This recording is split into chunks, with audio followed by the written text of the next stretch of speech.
دنیا اسپیشل میں ایک بار پھر خوش آمدید۔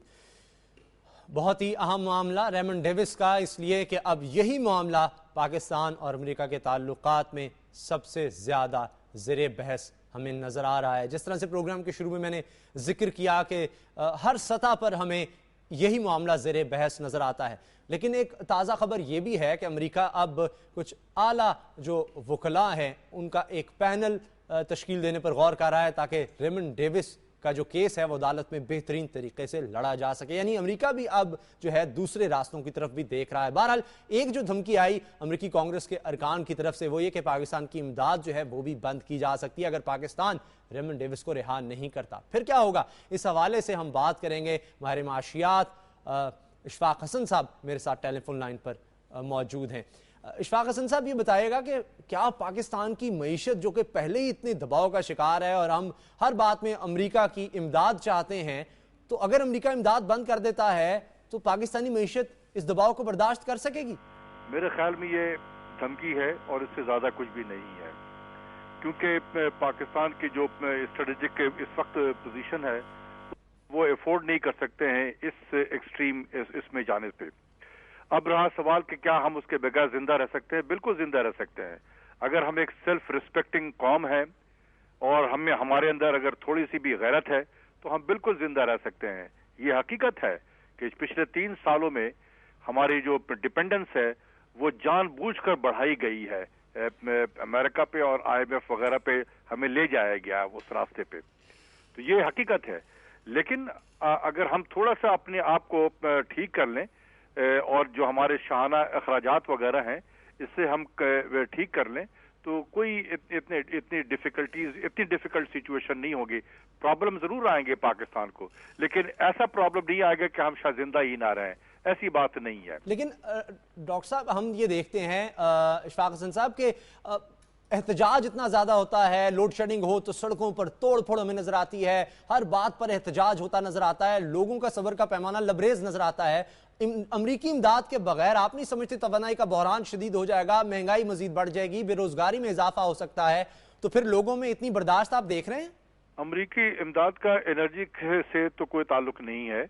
انرجی تو ہمارا پر ڈیمانڈ اینڈ سپلائی ہے اور کی وجہ سے ہے، اور کچھ ہماری مس گورننس لیکن بین الاقوامی اداروں پر تو اثر انداز ہوتا ہے امریکہ، اور بیلنس آف پیمنٹ جس کا ہم ذکر کرتے ہیں، ہمارے پاس ڈالرز کی جو بات کی جاتی ہے، IMF سے قرضے ملتے ہیں، پھر اسی سے پیٹرول وغیرہ بھی تو ہم خریدتے ہیں نا، تو پھر اس میں مسئلہ نہیں آپ دیکھ رہے آئے گا؟ امریکہ دوسروں کو بھی تو پھر دباؤ میں لا سکتا ہے جو لوگ ہمیں امداد دے رہے ہیں انہیں۔ دیکھیں ہم کچھ زیادہ ہی اس چیز پہ وہ کر رہے ہیں کہ امریکہ کے بغیر ہم چل نہیں سکتے ہیں، ایسی بات نہیں ہے۔ اگر آپ اس وقت بھی دیکھیں کہ ہمارے پاکستانی اپنے جو ہیں وہ تقریباً 10 سے 11 بلین ڈالر جو ہے وہ تو ریمیٹنس کے شکل میں بھیج رہے ہیں، اس میں امریکہ کا کیا کمال ہے؟ اسی طریقے سے ہم ایکسپورٹس بھی ہمارا بڑھ رہا ہے، ہمارا اس وقت بیلنس پیمنٹ سچویشن جو ہے وہ قدر بہتر حالات میں ہے۔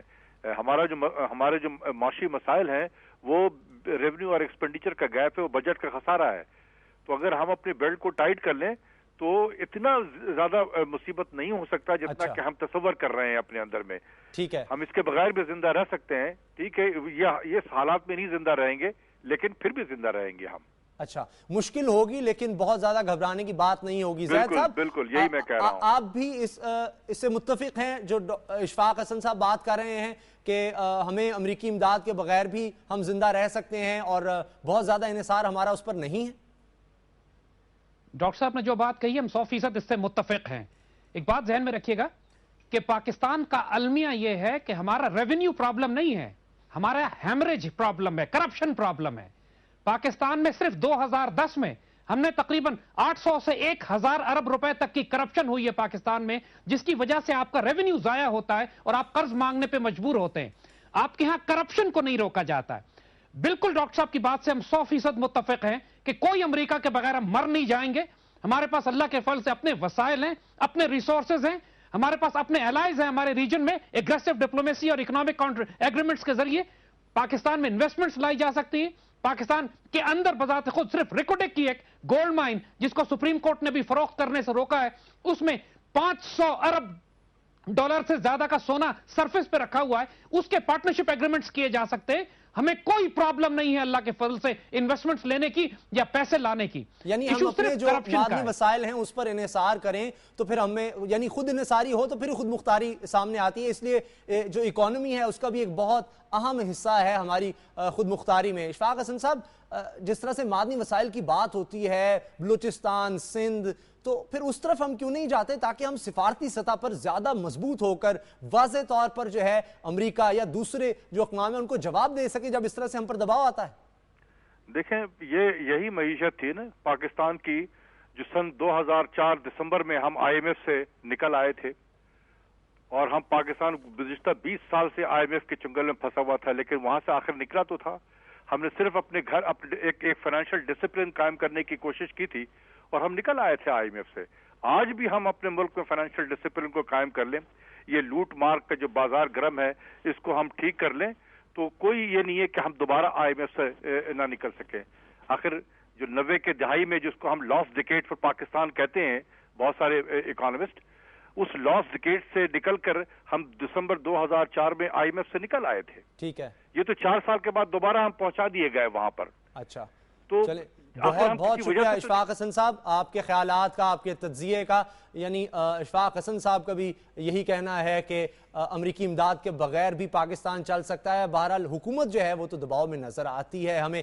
حسن عسکری صاحب سے اسی حوالے سے ہم ایک دفعہ پھر بات کرتے ہیں. حسن عسکری صاحب، گفتگو کا سلسلہ آپ سے کچھ دیر کے لیے رکا. یہ بتائیے گا کہ اب ریمنڈ ڈیوس کے حوالے سے جو آج ہم نے اپنے چینل پر تصاویر بھی جو اس نے لی تھیں وہ دکھائی ہیں، تو اس سے تو وہ لگتا ہے کہ جس طرح سے حساس مقامات کی وہ تصاویر لے رہا تھا تو ایک جاسوس ہی اس طرح کا کر سکتا ہے. بار بار کہا جاتا ہے جس طرح سے اس نے گولیاں چلائیں، جو اس کا رویہ رہا. آج ہم نے ایکسکلوسیو فوٹیج بھی دکھائی ہے جو اس سے ابتدائی تفتیش ہوئی اس سارے میں. تو پھر یہ جو سفارتکار امریکہ اس کو کہہ رہا ہے کہ وہ ہمارا سفارتکار ہے، تو یہ کچھ ابہام نہیں اس میں نظر آتا اس بیان میں اور اس کے رویے میں؟ دیکھیے، اس میں 2 چیزیں ہیں. پہلے تو یہ ہے کہ بنیادی طور پر وہ جاسوس ہے کہ نہیں ہے، یہ سوال اہم نہیں ہے. جیسا میں نے پہلے بھی آپ سے کہا تھا، سوال یہ اہم ہے کہ پاکستان اس کے کس سٹیٹس کو ریکگنائز کرتا ہے. ہر ایمبیسی کے اندر انڈر کور انٹیلیجنس کے سیکیورٹی کے لوگ کام کر رہے ہوتے ہیں. ان کا سٹیٹس وہی ہوتا ہے جو عہدہ ان کے پاس ہے. اگر وہ کونسلر ہے، اگر وہ ڈپلومیٹک سٹاف پہ ہے، منسٹر کے عہدے پہ ہے، جو بھی اس کا عہدہ ہے، چاہے حقیقت میں وہ جاسوس ہے، جو بھی اس کا عہدہ ہے، اس کو وہ پریویلیجز، وہ پروٹیکشنز حاصل ہو جاتی ہیں. ہو سکتا ہے کہ یہ شخص جاسوس ہو، لیکن اگر یہ پاکستان نے اس کو ایک ڈپلومیٹک حیثیت دے دی تھی تو اس کا فیصلہ ڈپلومیٹک حیثیت سے ہوگا. ہاں، البتہ اگر کوئی ڈپلومیٹ اس قسم کی ایکٹیویٹیز میں انوالو ہو جس کو پاکستان جاسوسی سمجھے، جس کو پاکستان اپنے مفادات کے خلاف سمجھے، تو اس کا طریقہ ہوتا ہے کہ اس کو آپ ناپسندیدہ شخص قرار دے کر ملک سے جانے کا حکم دے سکتے ہیں. یعنی یہ پاکستان حکومت کسی بھی ایمبیسی کے بندے کو یہ کہہ سکتی ہے کہ یہ اس قسم کے کام کر رہا تھا جو سفارتی عہدے کے منافی ہیں، لہٰذا یہ 24 گھنٹے میں یا 48 گھنٹے میں ملک سے چلا جائے. ان تمام معاملات کے طریقے سفارتی سطح پر موجود ہیں. پاکستان کو وہ طریقے اختیار کرنے چاہیے. اور دوسرا یہ ہے کہ ان کا کیس چونکہ عدالت میں ہے تو میرا خیال یہ ہے کہ امریکہ کی حکومت کو یہ بات سمجھ میں آ جائے گی کہ عدالت کے فیصلے کا انتظار کرنا پڑے گا. یہ وہی عدالتیں ہیں جن کے حق میں امریکہ کافی بولتا رہا ہے جس زمانے میں یہاں پہ لائرز کی تحریک چلی تھی. ٹھیک ہے، لیکن فی الحال امریکہ عدالت کے فیصلے کا انتظار کرتا نظر نہیں آ رہا. زید صاحب، آپ کی طرف آؤں گا. یہ جاسوسی کے سوال کے حوالے سے کیونکہ وکی لیکس میں جو دستاویزات جو ہیں سامنے آئی تھی، خفیہ دستاویزات، اس میں واضح ہو گیا تھا کہ سفارتکاروں سے امریکہ جو ہے مختلف ملکوں میں جاسوسی کا کام بھی لیتا رہا ہے. یہ کتنا اہم ہے کہ ریمنڈ ڈیوس جو ہے اگر جاسوس ہے تو پھر اس سے کیا سلوک ہونا چاہیے. لیکن اس سے پہلے کہ میں آپ کی طرف آؤں اس بہت ہی اہم سوال کے ساتھ، ابھی عابدہ حسین صاحبہ سابق سفارتکار بھی ہیں، پاکستان پیپلز پارٹی کی رہنما بھی ہیں، ان سے اس حوالے سے بات کرتے ہیں. عابدہ حسین صاحبہ، بہت شکریہ آپ کے وقت کا. بڑا یہ اہم معاملہ ہے، سفارتی سطح پر ہمیں ہر جگہ یہ معاملہ ڈسکس ہوتا نظر آ رہا ہے، اس پر بات ہو رہی ہے. ریمنڈ ڈیوس کا معاملہ، اس کا حل کیا ہے؟ امریکہ جو ہے اس کا دباؤ ہمیں نظر آ رہا ہے، کیا ہوگا آگے؟ دیکھیے جی، حسن عسکری صاحب نے ایک بالکل درست اور اچھی بات کی ہے کہ ہمارے فارن آفس نے جس الیکریٹی سے، جس تیزی سے ان کو حرکت میں آنا چاہیے تھا وہ نہ ہو پایا، تو یہ معاملہ جو ہے یہ اب گمبھیر ہو گیا ہے. اب جب یہ عدالت میں ہے تو اس حکومت کے پاس اور کوئی چارہ نہیں ہے سوائے اس کے کہ عدالت کی جو فیصلہ ہے اس کا انتظار کیا جائے. یہ بات ہم کو اپنے ذہن میں رکھنی ہے. جو آپ کے ڈیفنس اینالسٹ ابھی گفتگو کر رہے تھے کہ ہم اپنی لیوریج زیادہ ایڈوانس کریں اور امریکہ کو ہم کاؤنٹر بلیک میل کریں. میں سمجھتی ہوں کہ اس قسم کی جو برنکمن شپ کی کا اظہار ہے یا سوچ ہے یہ کوئی اتنا فروٹفل نہیں ہوتا اور it doesn't always pay off. رہا یہ کہ ڈاکٹر اشفاق کہہ رہے ہیں کہ جی ہماری اکانومی بڑی صحت مند ہے اور صرف ہمیں خرچوں کو کم کرنا ہے. میں اس سے بھی اتفاق نہیں کرتی ہوں.